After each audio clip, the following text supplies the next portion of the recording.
Here is a story about the first job that I had a decade ago. TLDR at end.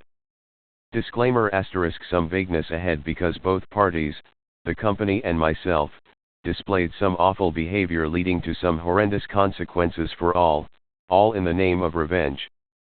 Typo/grammar * apologies, but these errors will be fixed in due course, so bear with me. The essence is all there for now. So I was a new but qualified recruit in a small team that was working with a very large client and stakeholder in the company. Despite my skills, it was my first real job fresh out of grad school, so I was inexperienced with office politics, contract law, power hierarchies, etc. The clients had given us an almost impossible task to prototype a complex solution to a technical problem that they had. As the only one in the team with the relevant expertise, the burden quickly fell on me to deliver alone while the others essentially managed. The team leader and effective boss promised me at the beginning that I would get a bonus worth roughly 30% of the salary on which I was hired. Apparently this bonus was a direct financial contribution from the big clients themselves, and the wheels were in motion to get this extra cash. Great, but not really, because it was not in writing. Over the next 2 years, however, no such bonus compensation transpired. I would periodically, and half-heartedly, ask about this bonus during in-person meetings, and I was verbally reassured it was on its way.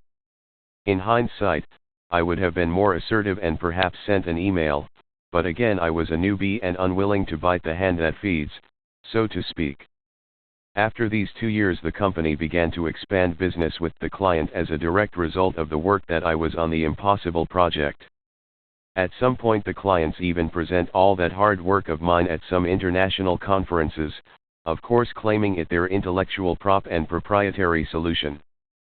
Although the project ownership rightfully and lawfully belonged to them, the lack of acknowledgement left a bitter taste in my mouth, and worse was that money flowing around and both companies were profiting from 2 years of painstaking effort, but there was no bonus in sight. So my work contract was also nearing its end in the 3rd year. Obviously the company wanted to retain me to continue on this project. I was the only one who knew the ins and outs of it.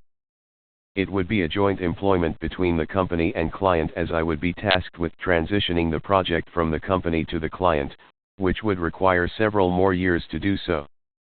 I also went through half a year of specialist training with the clients, only I could do this job for the foreseeable future. For this I was offered a decent increase in my salary, but that missing bonus was ruining my trust. At a contract negotiation meeting I asked about it one last time.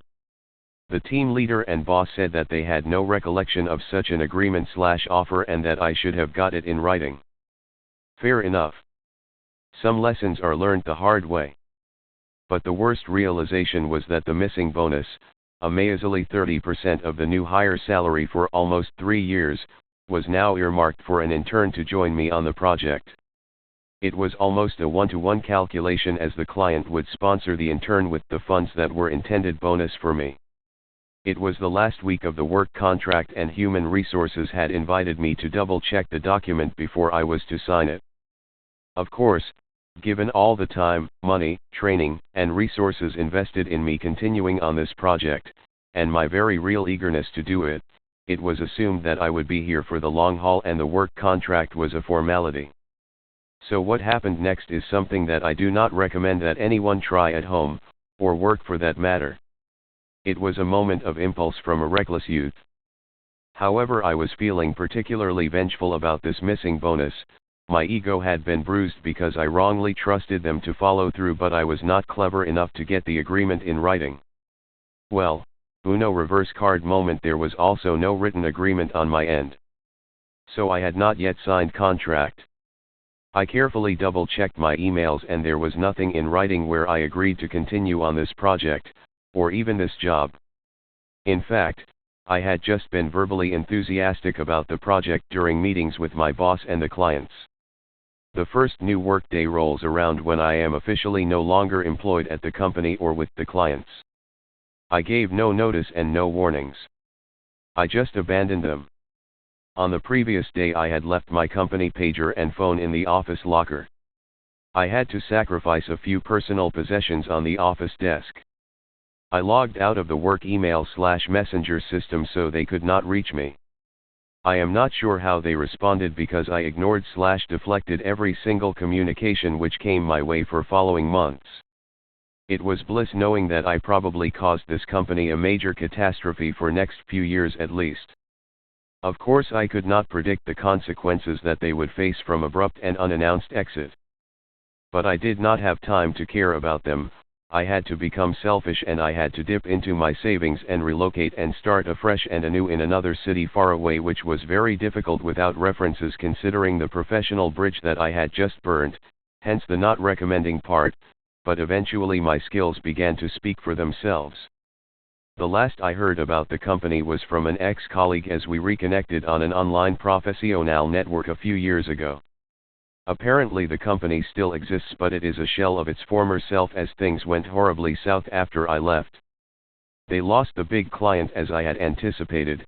No one else had the skill set to do work. The clients are still players in the sectors, but I have the great fortune of not having had to interact with them, so far, but I could not have predicted the domino effect that followed in the company.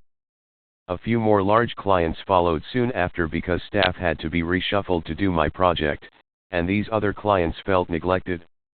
Now they are downsizing and in the process of being swallowed by a competitor. From what I gather, the other big casualty of the revenge is my ex-boss developed some substance problem around this time to cope with this stress, triggered in part by not being able to contact me for months on end during a critical time in the company's expansion. Throw in a divorce too because this work stress destroyed the marriage as well. I did a little bit guilty when my ex-colleague explained all this, and still do. Is it enough for me to right my wrongs and write an apology or something? Not really. But perhaps I am wrong here. I am open to suggestions. Note: this ex-boss has tried to get in touch with me a few more times some years after things went downhill, but I was too busy, so I just continued to ghosting strategy. But anyway, here is to Dumbass Incorporated. I hope it was worth the measly bonus that I deserved.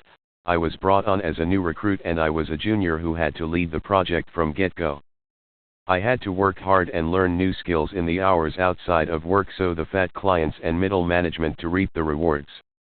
Not on my vengeful watch. The reason that I am writing this is that it is somewhat cathartic. The company did some crappy things and so did I. But this missing bonus still eats me from time to time. I could have bought a house and I could have settled down in that old town. I wouldn't have been displaced for months and living with my head just above the water, having to rebuild myself for a good few years following that. Abandoning the project and the job was professional suicide at the time. But my revenge was such that whatever happened I would try to get through life without groveling back to that company. Of course this arrogant assholery of mine, born from this hatred having not gotten that bonus, still has at least one unwritten chapter. At the current workplace, where I am also a stakeholder now, I am now proposing a new version of that old project I began a decade ago and never got a chance to see to completion. It would be nice to showcase a patent during an international conference attended by those big former clients. That would be the real bonus. So yeah, mistakes all around with at best mixed ending for all parties, r/pro-revenge by r/pro-suicide I guess. But at least it is finally good to get this in writing.